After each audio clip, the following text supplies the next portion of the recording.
नमस्कार दोस्तों, आपका स्वागत है आपके अपने YouTube चैनल ज्ञान गंगा पर।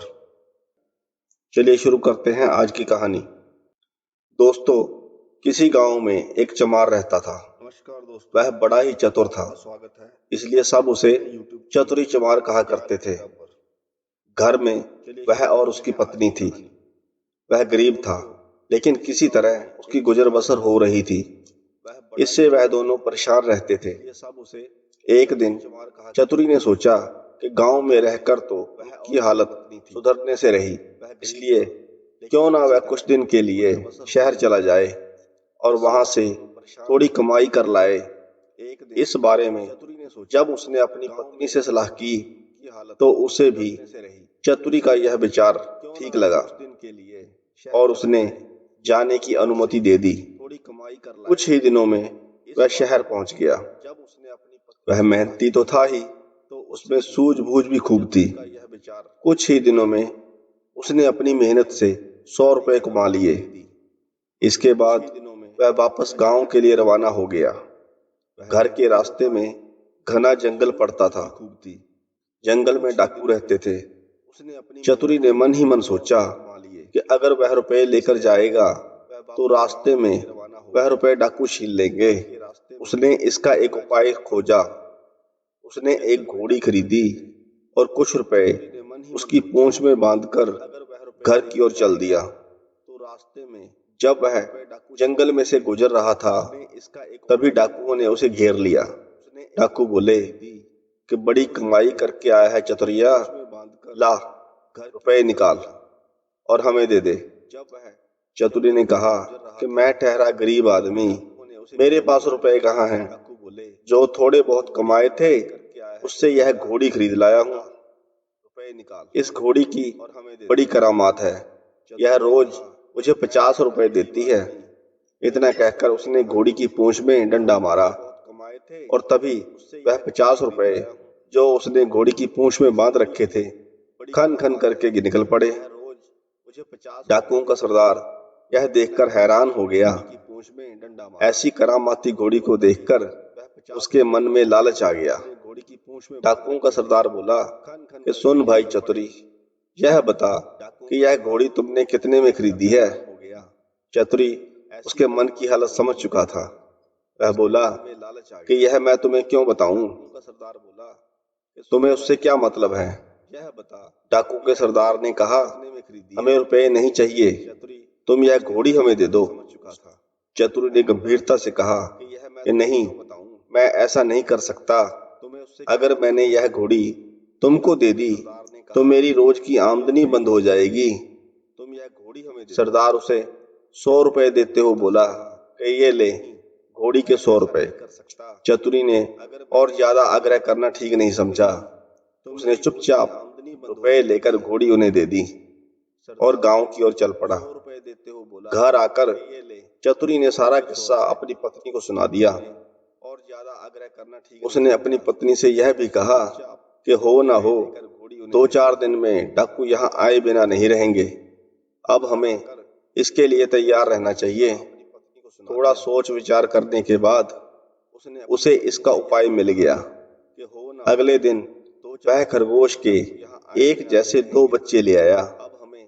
खरगोश का एक बच्चा उसने अपनी पत्नी को दे दिया और बोला कि मैं रात को बाहर की कोठरी में बैठ जाया करूंगा। जैसे ही डाकू आए तुम उनके सामने इस खरगोश के बच्चे को यह कहकर छोड़ देना कि जा चतुरी को बुला ला, आगे मैं संभाल लूंगा।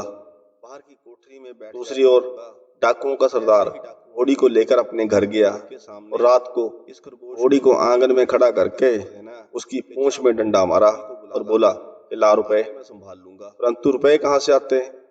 रुपए ना आते देखकर इसके बाद उसने कस कस कर कई डंडे पहले तो घोड़ी की पूंछ में मारे, फिर कमर में। घोड़ी ने रुपए तो नहीं दिए, लेकिन लीद कर दी। सरदार समझ गया कि चतुरी ने बदमाशी की है। उसने अपने साथियों से कुछ भी नहीं कहा।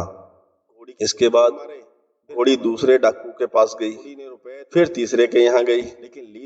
हर जगह उसकी खूब मरम्मत हुई। पर बेचारी रुपए कहाँ से देती।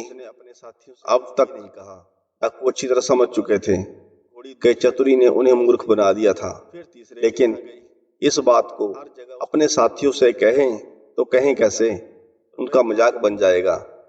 आखिर 5वें डाकू के यहाँ जाकर घोड़ी ने दम तोड़ दिया। तब तक सारा भेद खुल चुका था। फिर सारे डाकू मिलकर एक रात को चतुरी के घर पहुंच गए। दरवाजा खटखटाया। चतुरी की घरवाली ने दरवाजा खोल दिया। सरदार ने पूछा, कहाँ है चतुरी का बच्चा? पत्नी बोली कि वह तो खेत पर गए हैं, आप लोग बैठें, मैं अभी बुला देती हूँ। इतना कहकर उसने खरगोश के बच्चे को हाथ में लेकर दरवाजे के बाहर छोड़ दिया और बोली कि जा रे, चतुरी को फौरन बुला ला। देखते ही देखते खरगोश का बच्चा वहां से भाग गया। क्षण भर बाद ही डाकुओं ने देखा कि चतुरी खरगोश के बच्चे को हाथ में लिए घर के अंदर चला आ रहा है। चतुरी आते ही बोला कि आप लोगों ने मुझे बुलाया है। इस खरगोश के बच्चे के पहुंचते ही मैं चला आया। वाह रे खरगोश! डाकू गुस्से में भरकर आए थे, पर खरगोश के इस कारनामे को देखते ही उनका गुस्सा काफूर हो गया। सरदार ने आश्चर्य में भरकर पूछा, यह खरगोश तुम्हारे पास कैसे पहुंचा? चतुरी बोला, यही तो इसकी खासियत है, मैं 7वें आसमान पर हूँ तो वहां से भी बुला सकता है।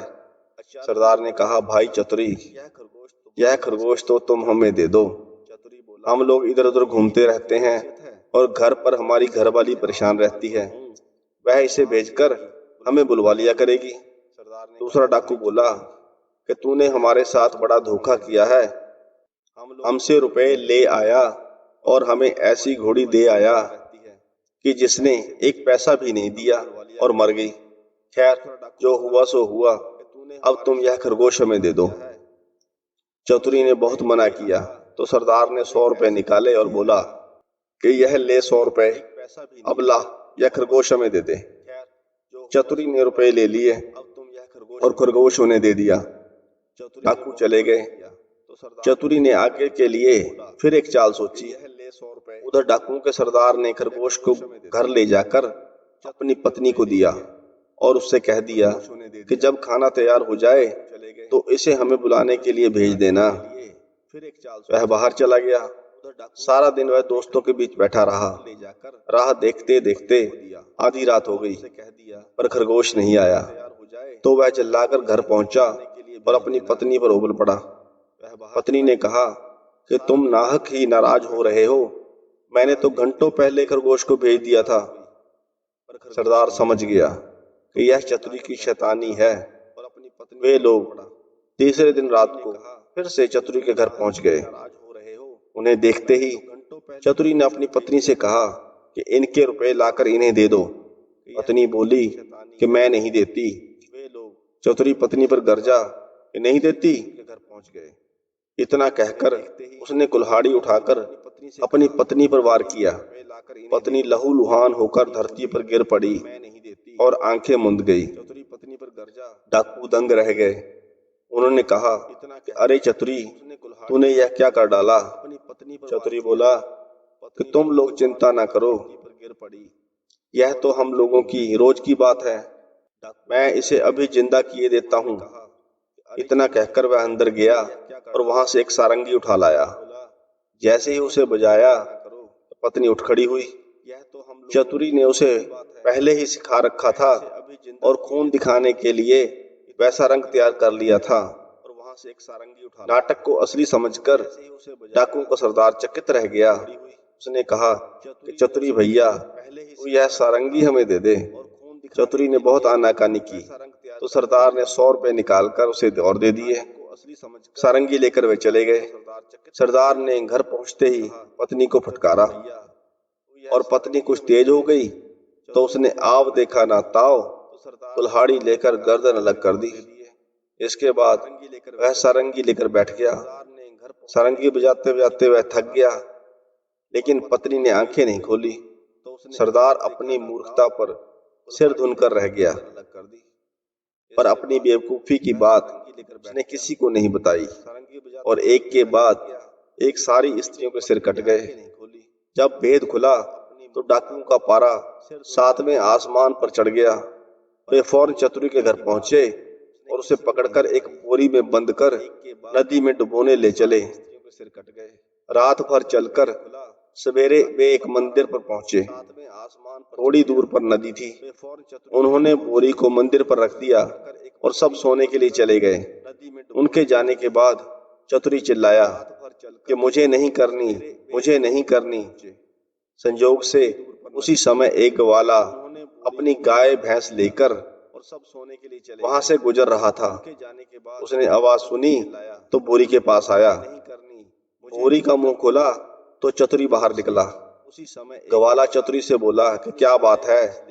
चतुरी ने कहा कि भाई तुम्हें क्या बताऊं, राजा के लोग मेरे पीछे पड़े हैं कि राजकुमारी से विवाह कर लूं, लेकिन मैं विवाह कैसे करूं? लड़की कानी है। ये लोग मुझे पकड़कर जबरदस्ती विवाह करने ले जा रहे हैं। ग्वाला बोला, भैया मेरा विवाह नहीं होता, मैं इस विवाह के लिए तैयार हूँ। इतना कहकर ग्वाले ने झटपट चतुरी को बोरी से बाहर निकाल दिया और स्वयं बंद हो गया। चतुरी उसकी गाय भैंस लेकर 9-2-11 हो गया। सुबह होने पर डाकू आए और बोरी को ले जाकर उन्होंने नदी में फेंक दिया। उन्हें संतोष हो गया कि अब चतुरी से उनका पीछा छूट गया है। जब वह वापस लौट रहे थे तो उन्होंने देखा कि चतुरी सामने है। उन्हें अपनी आंखों पर विश्वास नहीं हुआ। पास आकर चतुरी से पूछा कि क्या बे चतुरी, तू यहाँ कैसे? चतुरी मुस्कुराकर बोला कि आप लोगों ने मुझे नदी में उथले पानी में डाला, इसलिए गाय भैंस ही मेरे हाथ पड़ी। अगर गहरे पानी में डाला होता तो हीरे जवाहरात मिलते।